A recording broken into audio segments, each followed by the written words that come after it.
So I tried to tell you guys a few days ago that according to my sources, I'm going to put that in quotations because I don't even know if you can consider them sources, but people were telling me that Major League Baseball and the Players Association were about to finally meet and talks were going to resume. And that was confirmed yesterday by Jeff Passan over on Twitter. He stated that the talks are about to begin again. And I'm so excited. My little baseball heart has been kind of reignited yet again. And speaking of being reignited, look at this man right here, Shohei Ohtani, on the cover of GQ. I know the lockout is in place, but just understanding that Shohei Ohtani still exists. He's still doing big things. He's on the cover of GQ, which is a big deal. I mean, like, what an absolute superstar. And just the fact that he's on the cover of GQ, expanding the game of baseball. New eyes are going to be seeing this guy and thinking, who is Shohei Ohtani? And then maybe pay attention to the game of baseball more often. Talks are resuming. It has been a pretty good, or at least productive, last 24 to 48 hours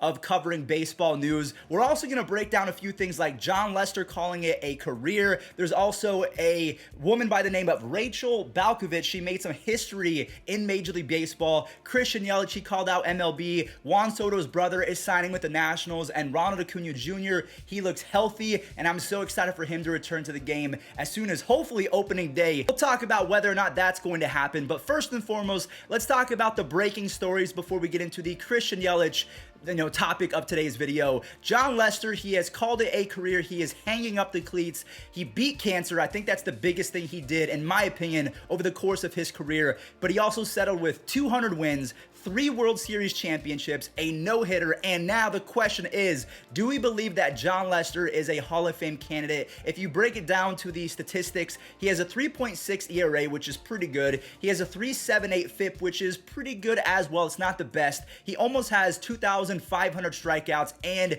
he culminated a 44.2 baseball reference WAR. To me, I don't think it's enough. He is going to the Hall of Very Good, but a lot of people are trying to make the case because he's got the World Series. He was so good in the postseason. He's got the no-hitter. He's got the 200 wins. Do you think that Jon Lester is going to make the Hall of Fame? Let me know in the comment section down below. Now, back in the day, Red Sox versus Yankees, that was the rivalry that everyone wanted to watch. Now, to me, I feel like it's more Giants, Dodgers, or Dodgers, Padres. That is the premier rivalry, but I still think that Red Sox, Yankees is really fun to watch. Now, speaking of the Yankees, they made some history yesterday. Rachel Balkovec, she became the first female minor league coach in history. She did it first. I'm so proud of her. She is a former strength and conditioning coach with the Cardinals, and more recently, she was a hitting coach for the low A team of the Yankees. Now, again, she's not replacing Aaron Boone. She is going to be a low A head coach, which I still believe is going to be impactful because she is now in charge of the career of Jason Dominguez, the Martian, the super prospect, and a lot of you just haven't heard anything about Rachel. So without further ado, take it away. I've been in baseball for 10 years, so it feels a little interesting to me that there's so much attention now, but obviously, society's changed, the world has changed, social media has changed, and so we're celebrating women in sports in general a lot more than we ever were in 2012 when I first got in. But also just the comments and some of the negativity, which I hear more from my sisters than I actually read, but I think it's interesting. 3 years ago on this day, I was sleeping on a mattress that I had pulled out of a dumpster in Amsterdam. And 4 years ago, I was studying physics flashcards on the floor of a bathroom stall in the San Antonio Missions women's restroom because I wasn't able to fit in the clubhouse, and I think it's interesting to me because I don't understand the negativity. Like, if you know my story and you have a pulse, I think it's pretty hard not to get behind what's going on here. And I just, if you know yourself and you know where you came from, it doesn't really matter, so that's how I kind of deal with the negativity or anything that I hear coming my way. It's hilarious to me because it's the American dream. There's definitely been some dark times in my career that I've been able to overcome myself and with support of those around me. So I think that everybody can enjoy a piece that I've worked with, whether they like me, they don't like me, they like what I'm saying, they don't like what I'm saying. I do feel like they respect me. And at the very least, they know that I'm passionate, hardworking, and I know what I'm talking about. Whether they like it or not, is a different story. And every coach goes through that. So it's been so small. I think most of the times it's outside perceptions. It's people who haven't met me who don't understand how a woman could get the respect of these young guys, like that's fine. You know, I don't need that. I have players texting me right now saying congratulations and how happy they are. And it's like, okay, I don't need to have other people understand it. You know, it's just focusing on the Yankees and the players and the coaches within the organization.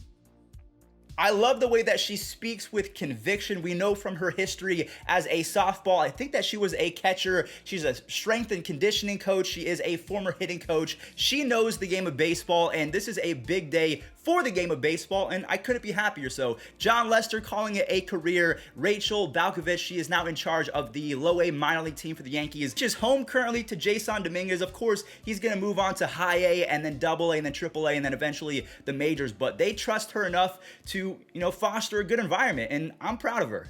All right, let's go ahead and talk about Christian Yelich somewhat calling out Major League Baseball. So I showed in the beginning of today's video, Jeff Passan tweeting that talks were finally resuming between both parties, the Robert Manfred side and the players side. Christian Yelich decided to quote tweet this with a GIF saying, "Figure it out." And I hope that's exactly what happens. Now, Christian Yelich does have a say in this because he's part of the Players Association. Maybe they pulled back a little bit and they compromise more with Robert Manfred and the owners. Maybe the owners and Robert Manfred do the exact same in return for the players so we can get some baseball. I will say that my views on the channel are as low as ever, and I'm not talking about my day-to-day videos. I'm talking about my catalog of videos. A lot of people are just not interested in baseball right now. My compilations, MLB The Show, videos I've made months ago, because they usually get good concurrent views. They're evergreen. Maybe not so much because the lockout is really just affecting the interest overall in the game of baseball. So Christian Yelich, thank you for standing up and using your platform and trying to get this done ASAP. Now let's move on to Ronald Acuña Jr. real quick because he is back in the batting cages after tearing his ACL. He looks healthy, and honestly, if you don't believe me, just watch this video that I believe he posted this morning.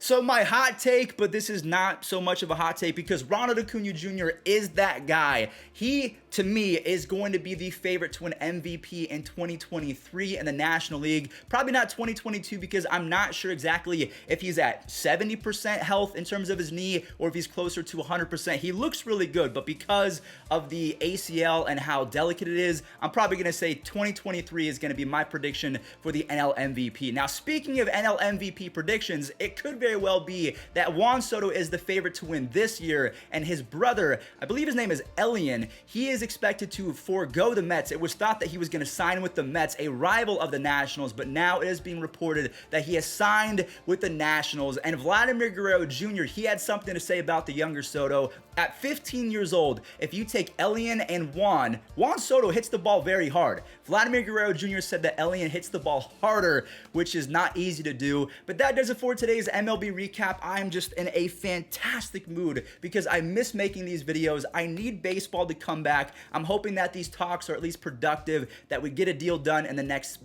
I'm hoping days, but weeks. I would take that as well. Before the month of February begins, I hope that baseball is back and we can get some signings on the channel, do a few more rankings and grade off seasons and everything like that. But thank you for watching. Stay safe out there. Catch you guys in the next one.